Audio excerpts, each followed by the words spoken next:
പ്രിയപ്പെട്ടവരെ, നമ്മുടെ ജീവിത വിജയത്തിന് പിന്നിൽ നമ്മുടെ മാതാപിതാക്കളുടെ ത്യാഗങ്ങളും കഠിനാധ്വാനവുമുണ്ട്. അവ തിരിച്ചറിഞ്ഞ് മാതാപിതാക്കളെ ചേർത്ത് പിടിക്കാനും അവരുടെ സ്നേഹത്തെ വിലമതിക്കാനും കുട്ടി മാതൃകകൾ പഠിക്കേണ്ടതുണ്ട് എന്ന് നമ്മെ ഉത്ബോധിപ്പിക്കുന്ന കൊച്ചേട്ടൻ്റെ കത്ത് നമുക്ക് വായിച്ചു കേട്ടാലോ. അമ്മ പൊന്നമ്മയല്ലമ്മേ, തങ്കമ്മ. പ്രിയ DCL കൂട്ടുകാരെ, 2026 ജൂലൈ 19 ന്യൂയോർക്ക് സിറ്റിയിലെ ന്യൂജേഴ്സി സ്റ്റേഡിയം ഇളകി മറിയുകയാണ്.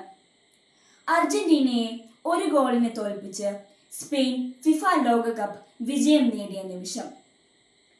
സ്പെയിൻ ടീമിൻ്റെയും ആരാധകരുടെയും വിജയാരവങ്ങൾക്കും അർജന്റീനയുടെയും മെസ്സി ഫാൻസിൻ്റെയും ആർത്തനാദങ്ങൾക്കുമിടയിലൂടെ തനിക്ക് കിട്ടിയ സ്വർണ്ണ മെഡലും കയ്യിലുയർത്തി ഗ്യാലറിയിലേക്ക് നോക്കിക്കൊണ്ട് ഗ്രൗണ്ടിന്റെ അരികിലൂടെ ഒരാൾ ഓടുകയാണ്. അയാളുടെ പേരാണ് നിക്കോ വില്യംസ്. ആഫ്രിക്കൻ വംശജനായ സ്പാനിഷ് ഫുട്ബോൾ ടീം അംഗം. ഇക്കഴിഞ്ഞ ജൂലൈ 12 24ാം പിറന്നാൾ ആഘോഷിച്ചവൻ. മകനെ എന്ന വിളിയുമായി ഗ്യാലറിയിൽ നിന്നും 2 കൈകളും നീട്ടിനിന്ന മരിയ ആർത്തർ എന്ന അവന്റെ അമ്മയെ കണ്ടതും ഈറനണിഞ്ഞ മിഴികളോടെ നിക്കോ തന്റെ മെഡൽ അമ്മയുടെ കഴുത്തിൽ ചാർത്തി. ചുറ്റും പൊതിഞ്ഞ ചാനലുകളോട് അവൻ പറഞ്ഞു, കളിക്കളത്തിൽ എനിക്ക് വളരെ വേഗം ഓടാൻ കഴിയും, എന്നാൽ എനിക്ക് എൻ്റെ അമ്മയോളം വേഗത്തിൽ ഓടാനാവില്ല. കാരണം ജന്മനാടായ ആഫ്രിക്കയിലെ ഘാനയിൽ നിന്ന് രക്ഷപ്പെട്ട് സഹാറ മരുഭൂമി താണ്ടിയാണ് അമ്മയും അച്ഛനും സ്പെയിനിലെത്തിയത്. അതിനാൽ എൻ്റെ അമ്മയ്ക്കാണ് ഈ മെഡലിന് എന്നേക്കാളും അർഹത. പ്രിയ കൂട്ടുകാരെ, ലോകം കോരിത്തരിച്ചു നിന്ന അനുപമ നിമിഷമാണിത്. നിക്കോ പറഞ്ഞത് സത്യമാണ്.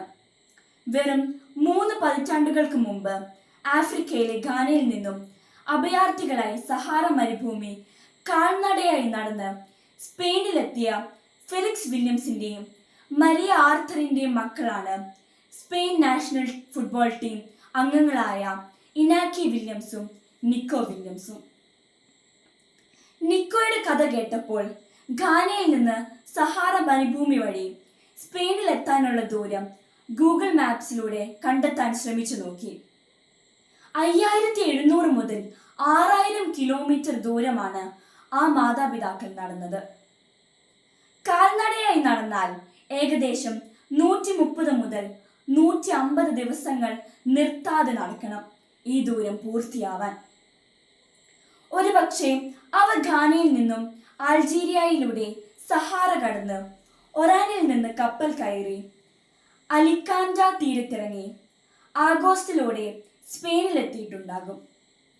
അല്ലെങ്കിൽ വെസ്റ്റ് സഹാറ വഴി നടന്ന് മൊറോക്കോ കടന്ന് ജിബ്രാൾട്ടർ കടലിടുക്കിലൂടെ സ്പെയിനിലെത്തിയിട്ടുണ്ടാകും. കൂട്ടുകാരെ, നിങ്ങളുടെ ഇന്നിലേക്ക് നിങ്ങളുടെ മാതാപിതാക്കൾ നടന്നു തീർത്ത ഇന്നലകൾ എത്രയെന്ന് എത്ര പേർക്കറിയാം? എൻ്റെ മാതാപിതാക്കളും നിങ്ങളുടെ മാതാപിതാക്കളും ജീവിതത്തിൽ നിരവധി സഹാറ മരുഭൂമി യാത്രകൾ നടത്തിയിട്ടുള്ളവരാണ്. തീർച്ച. ആഫ്രിക്കയിലെ സഹാറ മരുഭൂമിയിൽ പകൽ പലപ്പോഴും 60 ഡിഗ്രിയാണ് ചൂട്. ചുട്ടുപൊള്ളുന്ന മണൽ പരപ്പിലൂടെ കൊടിയ വിശപ്പും ദാഹവും സഹിച്ച് എത്തിച്ചേരുന്ന കാനാൻ നാട്ടിൽ തേനും പാലും ഒഴുകണേ എന്ന് ഓരോ കിതപ്പിലും പ്രാർത്ഥിച്ച് വിയർത്തൊലിച്ചു നടന്നത് നിക്കോയുടെ മാതാപിതാക്കൾ മാത്രമല്ല, നമ്മുടെയും മാതാപിതാക്കളാണ്. കടബാധ്യതകളുടെയും രോഗങ്ങളുടെയും പരാജയ ഭീതിയുടെയും ജീവിത ഭാണ്ഡങ്ങളുമായി ജീവിതത്തിന്റെ സഹാറ താണ്ടുന്ന നമ്മുടെ മാതാപിതാക്കളുടെ ഈ ജീവിതയാത്രയിൽ സ്നേഹത്തിന്റെ തേനരുവികളും സത്യസന്ധതയുടെ വെൺമേഘ തണലും വിശ്വസ്തയുടെ ദീപസ്തംഭങ്ങളുമാകാൻ മക്കളായി നമുക്ക് കഴിയണം. അവരുടെ അധ്വാനത്തിന്റെ അളവറിയണം. അവർ നമുക്കായി താണ്ടിയ സഹാറകളുടെ ദൂരമറിയണം.